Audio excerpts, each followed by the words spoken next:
Magandang tanghali po sa inyo lahat. Ito si Vicky Osawa na mag-usap tayo. Ito pong ating mga balita. Magandang umaga po. Ito pong unang balita na mag-usap tayo by Vicky Osawa. Dating Pinay na yaya sa Dubai ay naging operation manager ng Doha-based logistic firm, Dubai United Arab Emirates. Isang dating yaya na lumaki sa Surigao del Sur na nagbebenta ng kahit anong mula sa ice candy hanggang sa mga gulay para makatapos siya sa pag-aaral, ay hinirang kamakailan upang mamuno sa isang kumpanya ng logistic na nakabase sa Doha. Bago ang kanyang tungkulin, nagtrabaho si Avenido sa Dubai hub ng kumpanya ng logistics sa loob ng 4 na taon bilang customer service representative at marketing assistant mula noong 2022.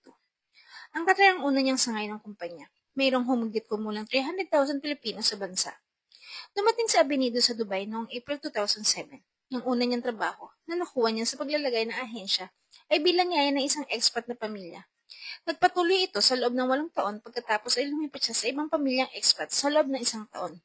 Ang kanyang pangatlong trabaho ay bilang yaya para muli sa isang expat na pamilya, kung saan siya nagtrabaho sa loob ng 4 na taon. Pagkatapos ng 13 taon na pagiging yaya, nagpa siya sa Avenido na oras na para magpatuloy.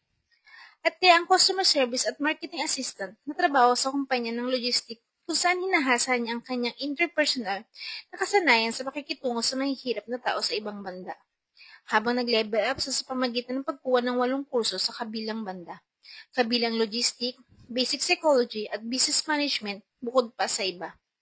Nakapagtapos si Avenido ng 2 taong kurso sa computer science sa Asian College of Science and Technology sa Cubao, Quezon City, bago siya pumunta sa ibang bansa para magtrabaho. Isa rin siyang cashier at sales clerk sa isang meat shop bago siya umalis. Pinoy huli sa tangkang sexual assault laban sa teenager. Kobe City, ayon sa news na ito, hinuli ng Yogo Police ang isang kababayan nating Pinoy, age 34 years old, outsourced employee, matapos mapatunayan ng kanyang halayin ang isang teenager na babae, age 15 years old. Nangyaring insidente noong July 29, ganap ng 11:20 p.m. sa isang kalsada sa nasabing lugar. Ang dalagita ay naglalakad at ito ang kanyang nilapitan at likuran at itinumba at ginamit pa niya ang stun gun. Meron nakarinig sa sigaw na nalagitan ng lalaki na padaan lang din malapit sa kanila nang siyang tumawag sa mga pulis. Ang kababayan natin naman ay mabilis na tumakas, subalit nakuhanan siya sa CCTV, naging susi sa pagkuhuli sa kanya. Ang dalagita ay nagtamo ng light injury. Dahil sa ginawa niya, inamin naman daw ng kababayan natin ang charge laban sa kanya. Philippines-Singapore nakipagdili sa Pinoy Healthcare Workers Climate Financing. Ang Pilipinas at Singapore noong Webes ay nilagdaan ng mga kasunduan na magpaprotekta sa mga karapatan ng mga manggagawang Pilipino sa ibang bansa, lalo na ang mga manggagawa sa pangalagang pangkalusugan, gayon din ang mga kasunduan na magtulungan sa pagpapondo ng klima. Ang presentasyon ng mga nilagdaang kasunduan ay ginawa pagkatapos ng bilateral meeting ni Pangulong Ferdinand Bongbong Marcos Jr. at Singaporean President Tharman Shanmugaratnam sa Palasyo ng Malacanang.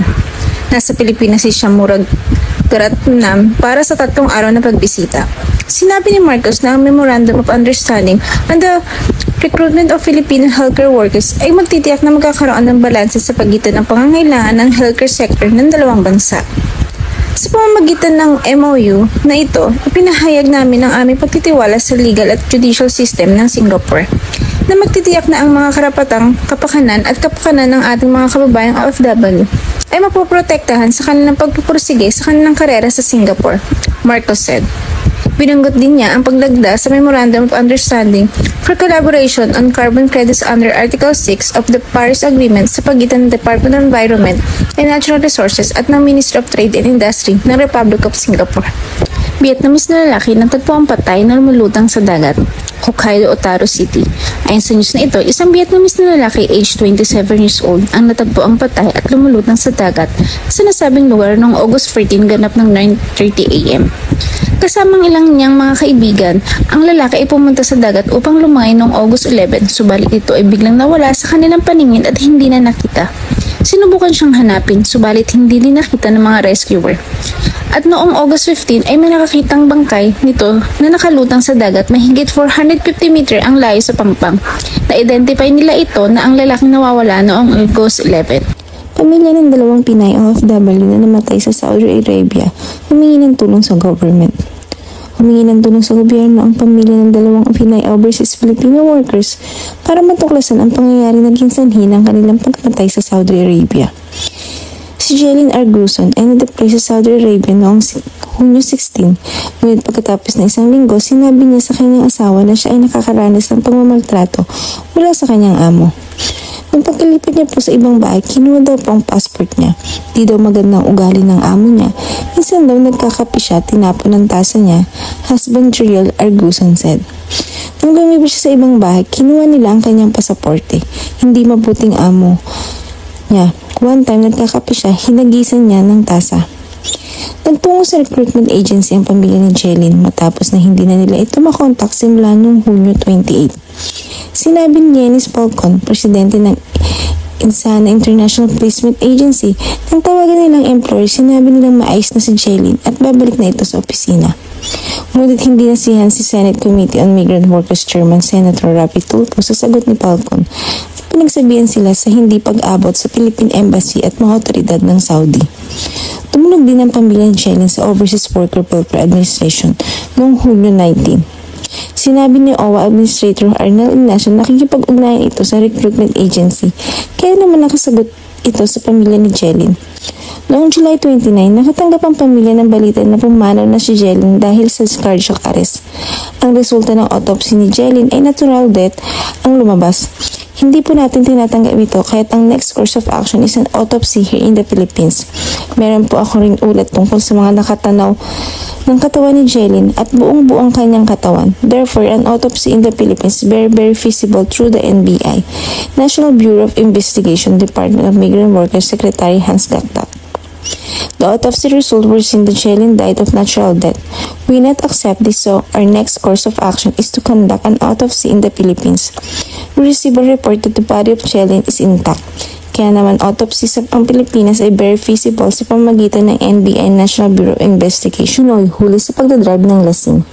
Ang sa news na ito, hinuli noong August 12 ng Shoshocas Yaisu Police ang isang kababayan nating Pinoy age 39 years old matapos mapatunayan nagmamaneho ito ng lasing. Nalamang lasing siya matapos na mahulog sa palayan sa gilid ng kalsada kang minamaneho nitong sasakyan noong August 12 bandang 3:50 AM ng madaling araw. 4 na lalaki, Brazil and Sri Lanka, huli sa pagnanakaw ng copper cable wire. Ishikawa, Kaga City. Ayon sa news na ito, hinuli ng Ishikawa Police ang isang Brazilian na lalaki at 3 lalaki pa na parehong galing sa Sri Lanka matapos mapatunayang sabit sila sa pagnanakaw ng copper cable wire sa isang facility. Ang mga ito ay pumasok sa isang facility at ninakaw ang cable wire na umabot sa mahigit 90 kilo na nakakahalaga ng almost 45,000 yen. Meron nakapansin sa kanila na siyang tumawag agad sa pulis. Rumisponde sila agad at inabutan nila ang sasakyan na mabilis na tumakas. Nakita na lamang nila dito ang Brazilian na lalaki na bumaba. Subalit at 3 lalaking Sri Lanka ay nakita din nila sa malapit na lugar at napatunayang kasama din niya ang mga ito kung kaya't pareho silang hinuli. Aksidente sa ilog at dagat sunod-sunod na nangyari this weekend. Ayon sa mga news na naglalabasan po, sunod-sunod ang mga aksidente nangyari sa mga ilog at dagat this weekend. At ang ilan sa mga ito ay nalunod at namatay. Meron sa Kyoto, Hiroshima, Oita, Hokkaido, Ibaraki, Miyazaki, Gifu, Saitama at Shimane. Sa mga kababayan natin dito sa Japan, mag-ingat lang kung kayo ay pupunta sa dagat o ilog kasama ang inyong mga anak o pamilya. Lalo na ang ubong holiday sa ngayon at hindi pa tapos ang summer vacation. At siya, 2 Filipino nurses ang umatake sa Sunderland riot. 2 Filipino nurse mula sa United Kingdom National Health Service ang kabilang sa mga biktima ng kaguluhan sa Sunderland batay sa mga ulat. Ayon sa ulat ng Mirror, papunta na sa trabaho ang mga Pinoy nurse para sa emergency cover nang mahuli sila sa riot. Inuulat na binato ng mga rioters ang mga taxi ng kanilang sinasakyan at kinatakot ng mga nurse. Kinondena ng Philippine Nurses Association UK ang insidente sa pagsasabi nagkakaisa sila laban sa rasismo. Ang aming komunidad ay naging mahalagang bahagi ng NHS mula pa noong 1969 at kasama ng iba pang Filipino Nurses Association na nakabase dito sa UK. Kami ay nagkakaisa laban sa rasismo at patuloy na susuportahan ang mga Filipino community dito sa UK, anuman ang kanilang propesyon o geographical lokasyon, sabi ng grupo. Hindi kaya't din ng grupo ang mga nurse sa UK na makipag-ugnayan sa kanila, mga tagapagmahalang at pulisya kung nakaramdam sila ng pananakot o kung hindi nila magagantihan ang kanilang sariling kaligtasan. At siya, 2 Pinoy ang nanalo ng 1.578 million study group scholarship. 2 Pilipino na bigyan ng 1.578 million na scholarship ng UK-based education provider na study group para sa kanilang mga proyekto sa pagharap sa diborsyo at kaligtasan ng mga manggagawa sa ibang bansa. Si Stephanie Jean Magbitang ay nanalo ng unang pwesto sa kanyang proyektong Divorce Dialogue na tumatalakay sa negosyo at advokasya upang makinabang ang kanyang lokal na komunidad. Tumatanggap ng 8,000 pounds o 601,496.40 peso na halaga ang scholarship. Si Magtibang ay dadalo sa kanyang International Foundation Year sa Study Group sa University of Sheffield International College sa September. Mag-aaral siya ng advokasya sa University of Sheffield sa 2025.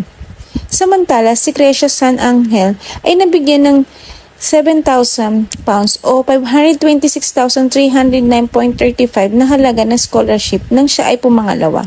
Ang kanyang proyekto, kailangan din ng superhero ng pagtitipid, makabagong dual chip tracker at cross-border protection system para sa mga overseas workers, ay pinagsasama ang modernong engineering at advokasya para sa proteksyon ng mga dayuhang manggagawa sa ibang bansa. Dadalo si Sang Angel sa kanyang International Foundation Year sa Durham University International Studies Center ng Study Group sa November at magpapatuloy sa kanyang pag-aaral sa International Relations sa Durham University sa 2025. Tinalo ng Magtibang at San Angel ang 8 iba pang finalist sa Next Generation Innovation sa Malaysia, kung saan sila ay nabigyan ng scholarship.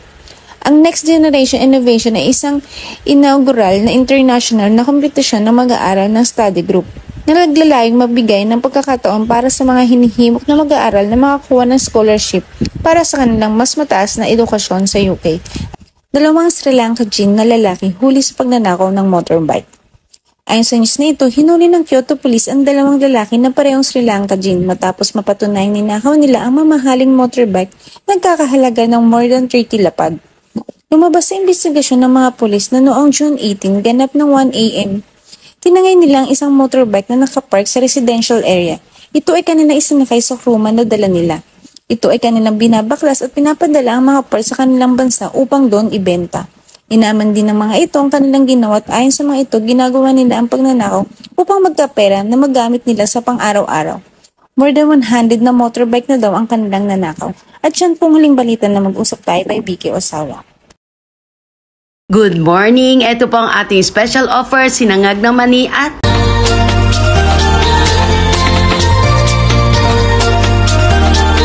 mga problema at suliranin sa buhay ay hindi nawawala.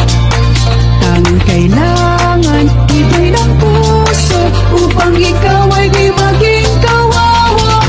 Mag-usap tayo.